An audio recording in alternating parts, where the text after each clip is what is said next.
وهستي قلمدو تريدي أبوان سعيد عوالي عدكي يلحنكي فنانة لقد بدعي مريم الشيخ نور مريم الروم ميوزيكي عبدوهاب عند الرايتي حبيبتي استوديو فراني زوري سويسرلاند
wadadii labaad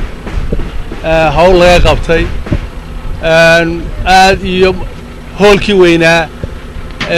loogu diyaar garoobahayay xafladda furitaanka ama daahfurka aan iraahdee goobta shaqadu ka bilaabanayso oo ah 60 kiiloomitir ee Wasiil iyo Hobyo u dhaxaysa waxaan eebbe ka baryaynaa إن إلهي نوفض ذايو وحان مهد بكدب ومهد علنية ولا لها قعنتك هجي استي رقي دمر بالي دلك جوديه سيدبدي سبب شوقة أنا شيءنا أو أي مرقاتك نقول دونا مركا أي داوضان إن هوشي باللابطة إن بدن لهاين محال لو بالله بواي مركا الله باللابان هدي إبيره هذو سوى ذا استاجنا هوشي وباللابطة كالنتينا أيها لو بهاي هاي وبربر كي كبحها بكيلا قلين أو بكيلا قلين قفل با وحال قربه كالنتي وكقادن لها إنه كقاته ولا له هري واستاجي ومهتين أنت كلا وحكودي ميهين أنا هري برنامج كولا سعون أنا هو بين الله صعدا أنت دتك أنت بدن الله صعدان إني كالنتي وذا كقاتان قعنت كلية معها ثلاثة لوبة هاي دعاء اللوبة هاي وحلا وحي وضداس دير يعني ربنا إن إلهي نو إرمانيو أو أنا أقبح إنه فخري عن سكو هايسنه إن إلهي نو فضيو قفل بو إسلامه إنه الدعاء ربنا عندنا كل بماينه وكلية إن نولانه أنت هذا النوب باللعبتية أنت الدنباء عن ودي دونا هدي لا ودي له مسابحه وحان آدي آد وفرح سنة هاي إنا هلكن كشيغو هورينا aan u sheegnay wadadani waa wada Soomaaliyeed dalka Soomaaliyeed ku taala dadku ay u siman yihiin sida awgeed waxaan diyaar u nahay cid kasta oo gacan ka geysanaysa waan soo dhaweynaynaa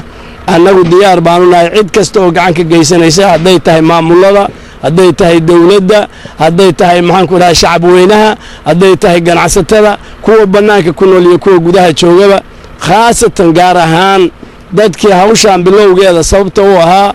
oo ehelka u ahaa oo horeyna wax u bixiyay haddana aan wax ka sugayno maanta waxa weeyaan indhahooda inay ku arkaan halka ay wax marahayaan aad iyo aadna waa ugu hanweynahay waxaan ilaahay ka baryaynaa waqtiga ku xiga inay arki doonaan baabuur fara badan iyo muxuu ahaa waddo aad u shaqaynaysa iyo muxuu mashaariic waaweyn oo ka hirgashay inay arkaan baan ilaahay ka rajaynaynaa waxaan aad iyo aad maartay uga baryaynaa ilaahay inuu gacan nagu siiyo noo fududeeyo waa maalin ilaahay looga mahad celiyo waa maalin aan filayno insha Allah maalmaha soo socda in la daahfuro wadada weyn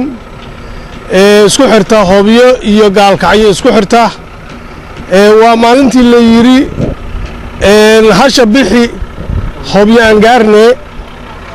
marka anigu maanta message kan diraya waxa weeye jaaliyada dibadda la hadlayaa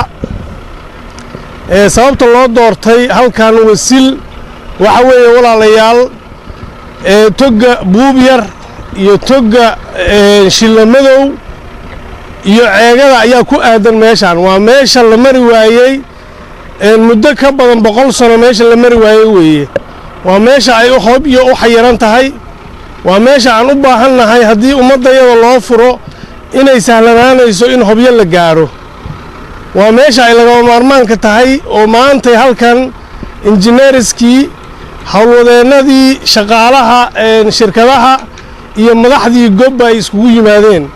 marka waxaan codsanaynaa jaaliyada dibadda iyo jaaliyada gudaha baan ka codsanaynaa iyo dadka deegaankaba maanta in la suurto geliyo sidii wadada lagu furi lahaa in la suurto geliyo marka waxaan rajaynaynaa insha Allah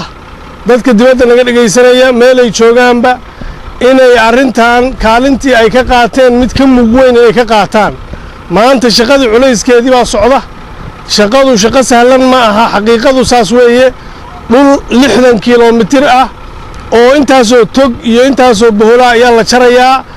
alxamdulillah maanta waxaan haysanaa qalab aan oran karno waa nagu filan yahay wadada tan inay u tabarucaan oo meel walba jooga ayaan iyagana u mahad celinaynaa maanta hadal badan oo meeshan kama furna walaalaha iga horeeyay baa hadalkii dhameeyay hawshii waa bilaabatay mar hadday bilaabatay waa inaan annagoo wada jirna meel walba uu jooga dadka walaalaha u joogaan annagoo wada jirna oo gacmaha is haysana waa inaanu maskaxda iyo muruqa iyo maalka aan la daba istaagno oo aysan kala go'in ilaa aan ka gaarayno guusha inaan u furno dadkeenna nolol cusub u furno waa cusub u furno taariikh cusub u furno barwaaqayn aan u furno dadkeenna iyo muxuuha dhulkeenna waa inaan loo kala harin hawshii maanta xarigga berri iyo saa dambe maalmahan soo socda xarigga laga jarayaa si rasmi ah laakiin tanu waa tusaalihii ugu horreeyey oo aan u gudbanayno dadka aan maanta goobjoogga halkan ka ahayn marka maanta laga bilaabo inaad diyaar noqotaan oo qof walba uu si toosa uga qayb galo maaliyad